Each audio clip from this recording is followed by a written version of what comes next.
transitions, activities of daily living. These things don't just happen at home. They happen everywhere we go. Grocery shopping, making sure that we stay safe while we're out in public, going for a walk, even traveling in the car. Today, we're going to talk specifically about how we can help our kiddos with these tasks that are not in our home, are not in the school, but are outside of our home, ADLs on the go. Hey, I'm Kimberly, founder of Supporting Autism Mama. Here we do not gatekeep or wins as special needs parents. My mission with Supporting Autism Mama is to help bridge that gap from the time of diagnosis to adjusting to your new normal. I'm a mother of 4, 2 who have been diagnosed with autism spectrum disorder. We do live in a very neurodiverse home with several other diagnoses going on.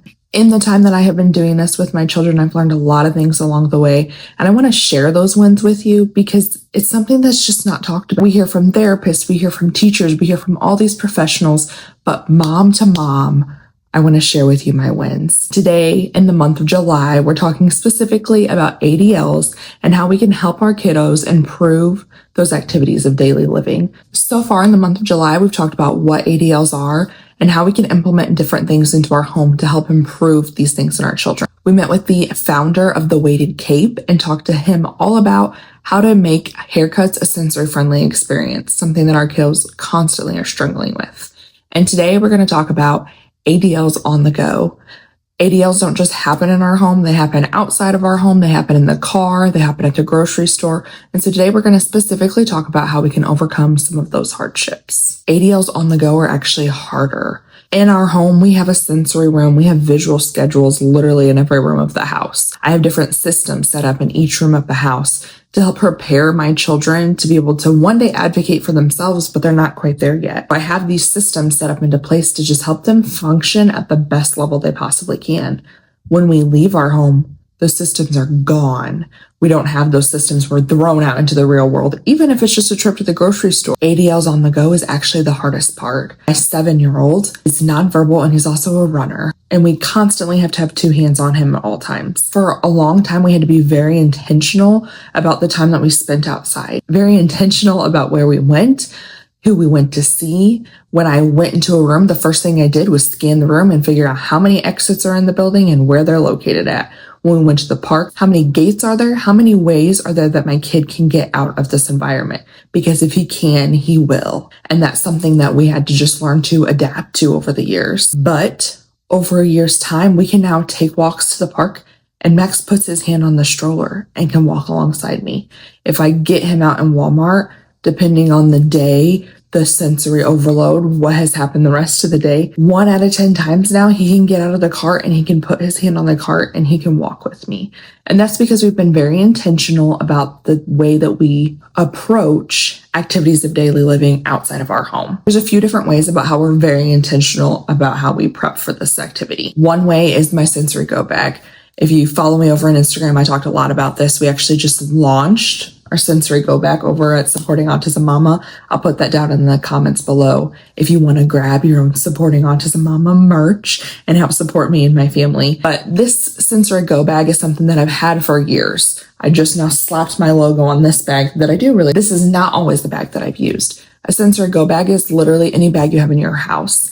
I personally think that if you do have a runner in your home, like my sweet Maxwell, you should use one with a strap or one that's a backpack. And that's going to help you to keep your hands free at all times in case they do run off, right? You need to have your hands free. So I would definitely, when you're selecting a bag, try to use one that either has a crossbody strap or has backpack straps so that you have your hands free. The next thing that I would look for in a sensory go bag is something with lots of pockets. So if you don't know what fidgets or what calming tools work best for your children, I highly recommend going back and watching my sensory processing video.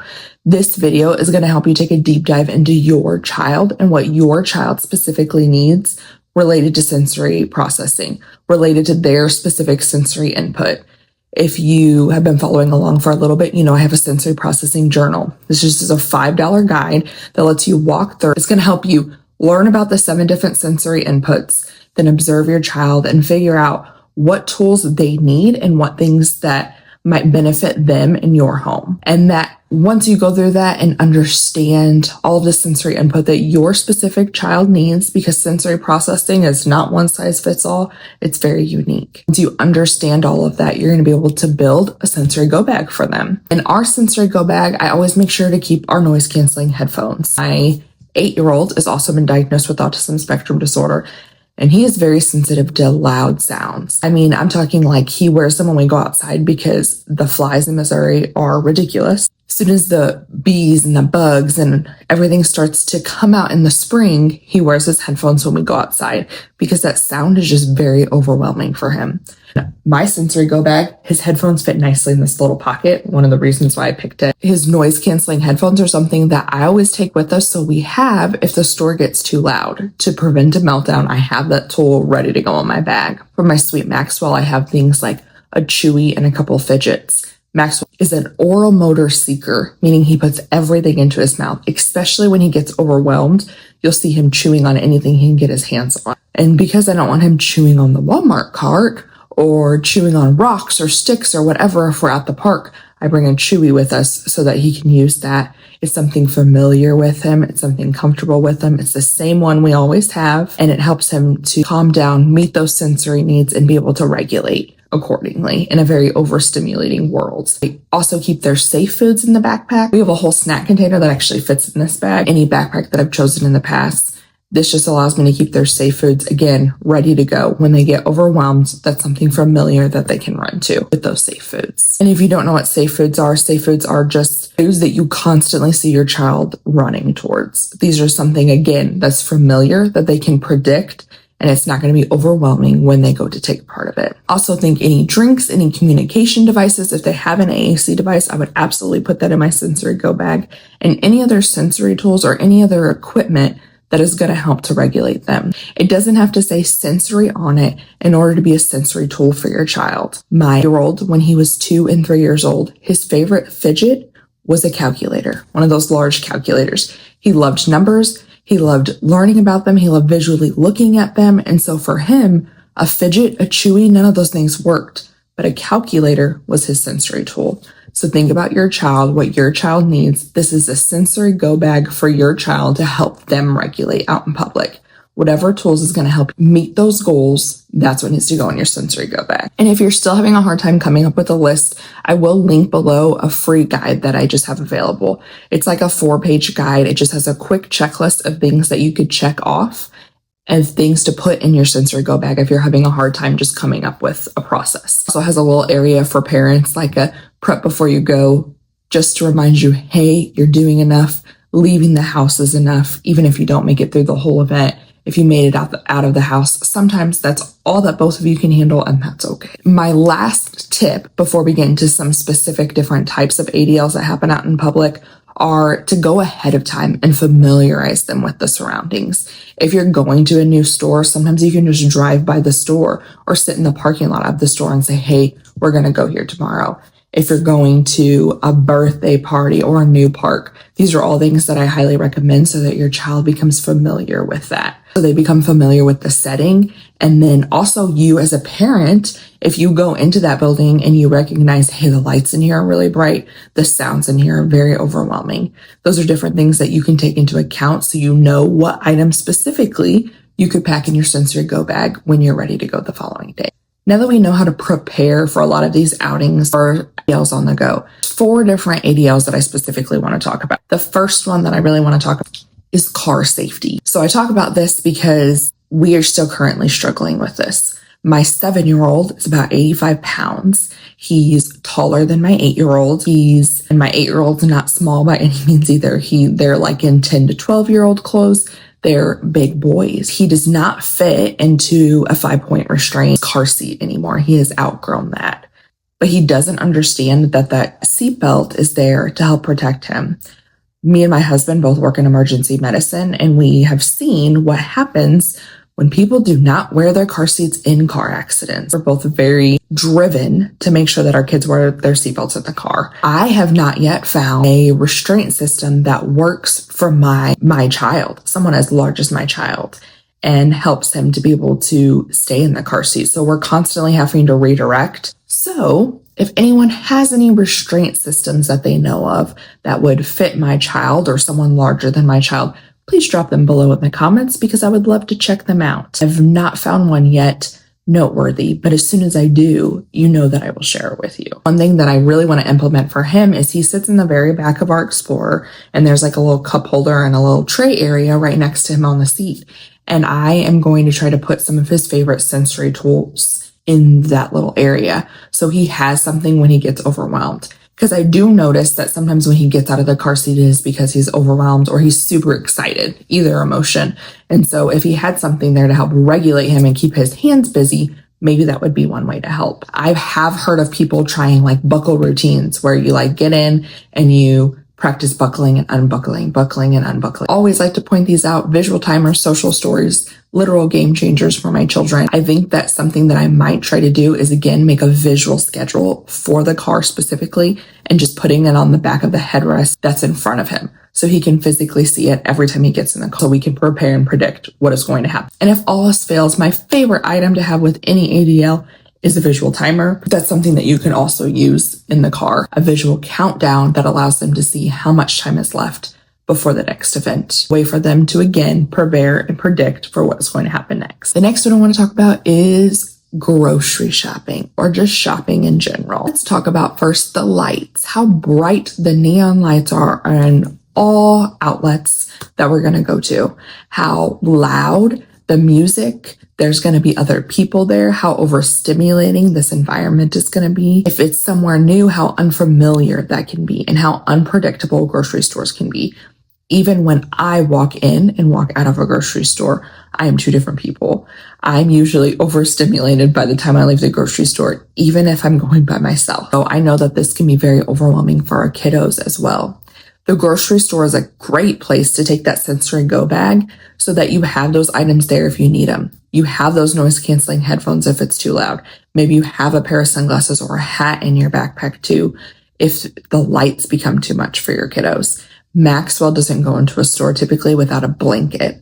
And the blanket he uses to just cover himself up if he gets too overwhelmed. Right now, the place that he's in his life, getting him into the store is a win for us. So if he is going to go in the store, he stays in the cart now, which is actually a big win for us. If he's going to go into the store, stay in the cart and put a blanket over his head, I don't care.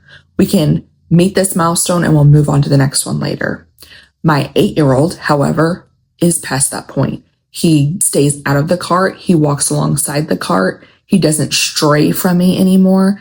And I even give him a grocery list on the phone and he helps me check out each item. Actually having that grocery list where he checks off and he, again, visually see the list and where we're going to go has actually helped him be able to handle grocery stores better. Although he does not have some of the same barriers his brother does, he still does not appreciate the grocery store very much. So having that list where he can see he's helping me is teaching him a life skill because one day he will have to go grocery shopping for himself. It's teaching him where all the items are. When we get done, he scans the items for me and he places them into a bag. These are all life skills that we're helping them with, but I'm allowing them to have tools that they need if they become overwhelmed. We're not hindering our children by providing them with the right sensory tools.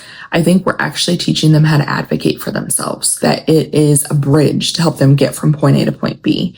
And their bridge might just look different than mine or any other neurotypical child out there. If we accommodate our children now and teach them how to advocate for themselves, then they're going to be able to accommodate and advocate for themselves as adults. Just needed to give them the right tools to get there. Appointments. So this is the next ADL on the go I want to talk about. If you are a parent of a special needs child, you have therapy, doctor appointments 4 days. You know the struggle that sometimes waiting rooms are. Sometimes they're very accommodating for our children, and sometimes they just, well, they're not. This is a great place, I think, especially if it's somewhere you're going to routinely take your child. Before you take your child the first time, to just go and explore if they allow you to do that. Look at the waiting room. See what things do I need to help my child prepare for. Should I make a visual schedule before I come so that they know what to expect when they get here? This is where we're going to sign in at. This is who's going to take you back. This is where you're going to go back to. You're going to play, and then I'm going to come get you. Whatever the visual schedule may look like, whatever the routine may look like, putting that into a visual schedule with visual prompts is something that's really going to help your child, again, prepare and predict for what is going to happen next. And this is also a great place to take that sensory go bag so that they have access to all of those tools if they become overwhelmed in the waiting room, in therapy, at the doctor's appointment, whatever it may be. That's going to be just a very difficult place for our kiddos. The last place that I want to talk about is someplace that we love to take our children, but is not always accommodating for our children, and that is the park or any other public areas. As a homeschooling mom, we have gone to a lot of parks, a lot of kid-friendly places in our time. I kind of mentioned this previously, but I think the biggest things with our family when we go to parks is we have to go to a park with a fenced-in area. We need a fence around. I need to know where the exits are located, if any of the exits are open. There is a really great park by us that's supposed to be sensory friendly. They could use a little work, but the fence is helping. That's one step close. Part of the fence is like 50% of the time it's up and 50% of the time they're like fixing the gate. I don't really know what's going on with it. But when I get there, I have to be able to assess that. Is the gate up? Is it locked? If the gate's down, I need to know, okay, there's the gate. I need to stand over here so that I'm between Maxwell and the gate if he decides to bolt. And that's something to just always keep in the back of your mind. If you do have a runner, where are the gates? Where are the exits? Where can my kiddo get over? Do I need to take extra people before we go to this event? I like to try to give my children as many life experiences as they will tolerate, but I do have to accommodate differently than most parents. And sometimes that is, I just need an extra set of hands. If my husband's at work that day, do I have a parent or a grandparent or a sister or a friend that's able to go with us that can help me keep track of him? Then that's something that I need to do. Parks and playgrounds, they can be really great until they're not. It can be just you and your kids and maybe a couple other kiddos there, and then a whole plethora of kids decide to come in. And then you got to worry about things like turn taking and space awareness and all of these different tasks that go into just being around other people. Great things to expose your children to, but something to just keep in the back of your mind. Again, another great thing to take your sensory go bag to in case they do become overwhelmed. Offering sensory breaks during hard tasks like this, especially out in public, are a great tool for your children and a great way for you to really educate those around you as well. I think children are the most curious minds, and I just love that. We often get questions about Maxwell because he's 7 now. He looks much older than 7 actually, and he doesn't speak or say any words. And so a lot of the kiddos his age or younger do have questions about that. I think that it's important for us as parents to be able to advocate for our child and tell them, Max can communicate. He does not communicate through words right now. Max is feeling overwhelmed right now. These are the tools that we use to help regulate him and to help calm him down so that he can continue playing with you. He's going to play different than you, and that's okay. It's important to have those conversations with others, and then important to have those conversations with other parents so that they can have those conversations with their kids. All right. And that wraps up today's episode. Short, sweet, to the point. I know that ADLs can be tricky. I know ADLs on the go can be even harder. Just thinking about all of the things that you can't predict when you're out of your home can be very overwhelming for you and your child. The whole point of this episode was to show you that even getting out of the house is a win. If you get to the grocery store without a meltdown, that's a win. That's something to take into consideration. It's also a learning experience if you did have a meltdown. If something did happen, why did it happen? What can we learn from this? And how can we accommodate? Accommodation's not only going to help your children, but it's going to help you. If they are more regulated, you are going to be more regulated too, because I know you're overwhelmed and I know you're overstimulated. I have already made several tools for our ADL month in the month of July that I'll make sure to link down below in the comments. I've made an ADL breakdown that takes all of our ADLs that our kiddos struggle with and breaks it down by task analysis into several different steps so you can figure out exactly which step maybe your child is struggling with, along with a list of tools that we have used in our home or who have come highly recommended by professionals so you can help get that win and meet those ADL goals. I also have several freebies that I'll link down below and a social story bundle that I'll also link. The social story bundle is just several of those ADLs, again, broken down into different social stories so that you can print them out and have them ready to go. Of course, I'll make sure to put the link to our brand new sensory go bags that I'm so excited about launching this week to be able to help you and your family have all the sensory items that you need on the go. This bag was handpicked by me. It is something that I wish I would have had in the beginning. So that's my sensory go bag. It's linked down below, as well as some of the different sets that you can buy it now. You can buy supporting autism mama bundles. There's a sensory mama bundle, a homeschooling mama bundle, and a mama starter kit bundle. I have all these different bundles and I'll link them down below for you. Just like I did at the end of June, at the end of our homeschooling month, at the end of July, I'll put together an ADL toolkit. The toolkit will have every podcast episode that we have provided this month. It will have all of the short form content I provided this month about ADLs, and it will have every single resource that I have created free or that needed to be purchased into one location for you. It'll be priced at $17 like it typically is, and it will all just be so you can download and you have everything you need to learn everything about ADLs in one convenient location. And also stay tuned, because at the end of July over on Instagram, we will have our ADL July giveaway. I'm very excited about our giveaway this month. It has several tools that I know are going to benefit you and your family and help you overcome some of the hardships that are associated with ADL. I hope through the month of July, you've been able to learn as much as you can about activities of daily living and how we can help our kiddos crush these milestones. If you found one thing useful in this video, please consider giving it a like. If you found two things useful, please consider sharing it with another mama or subscribing to my channel so I can continue to make you content just like this. As always, make sure to follow me over on Instagram so you can continue to get daily updates on our lives and different ways that we integrate some of these things I talk about into our daily lives. That handle is at ASDmama1017. Thank you so much for staying tuned. Stay strong out there.